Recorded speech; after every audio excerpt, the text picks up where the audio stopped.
ঈদযাত্রার দ্বিতীয় দিনে ঘরমুখী মানুষের পদচারণায় মুখর রাজধানীর কমলাপুর, তবে এখনও নেই সেই উপচে পড়া ভিড়। সকাল থেকে নির্ধারিত সময়েই ঢাকার রেল স্টেশন থেকে একে একে ছেড়ে যায় বিভিন্ন গন্তব্যের ট্রেন। শতভাগ অনলাইনে টিকিট বিক্রি হওয়ায় কাউন্টার বা প্ল্যাটফর্মে নেই বাড়তি যাত্রীর ভিড়।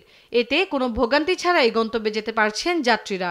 এবার অনেক ভালো লাগতেছে, কারণ হচ্ছে এবার অনেক স্বস্তি মনে হইতেছে, যারা যাতে ভিড় মনে হচ্ছে না। 21 তারিখে আগেই টিকিট কেটে রাখছে, যার কারণে আমি সহজেই টিকিট পাইছি। টিকিট কাটতে মূলত ভোগান্তি হয়নি। একজন একবারই টিকিট কাটতে পারবে, এক লাইন থেকে একবার দুইবার টিকিট কাটতে পারবে না একই রাস্তায়।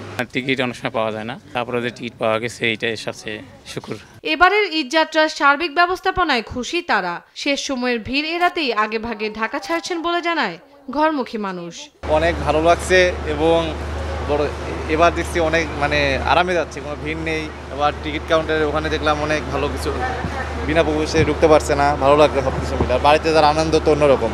আগের বার গিয়েছিলাম, লেটে গিয়েছিলাম, তবে খুব কষ্ট ছিল, প্রচুর জ্যাম ছিল। এখন যাচ্ছি, এখন অনেকটা স্বস্তির। আর ভালো লাগছে, কোনো ভিড় নেই, এই জন্য ভালো লাগছে। যাত্রী ভোগান্তি কমাতে প্রয়োজনীয় প্রস্তুতি নিয়েছে রেল কর্তৃপক্ষ। টিকিট কালোবাজারি রোধে ও বিনা টিকিটে ভ্রমণ প্রতিরোধে 3 স্তরের তল্লাশি সহ নানা ব্যবস্থা নেওয়ার কথা জানান স্টেশন ম্যানেজার।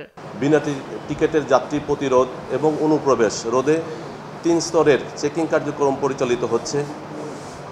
এছাড়া যাত্রী সাধারণ যাতে ট্রেনের ছাদে ভ্রমণ করতে না পারে সেজন্য ব্যাপক প্রচারণা, সেটা স্টেশনে এবং ট্রেনে পিএস সিস্টেমের মাধ্যমে যাত্রী সাধারণকে সচেতন করা হচ্ছে।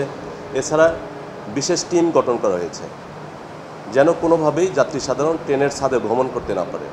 ঈদের 3 দিন আগে থেকে চালু হবে 5 জোড়া স্পেশাল ট্রেন। তন্দ্রা তারণ্য, দেশ টিভি, ঢাকা।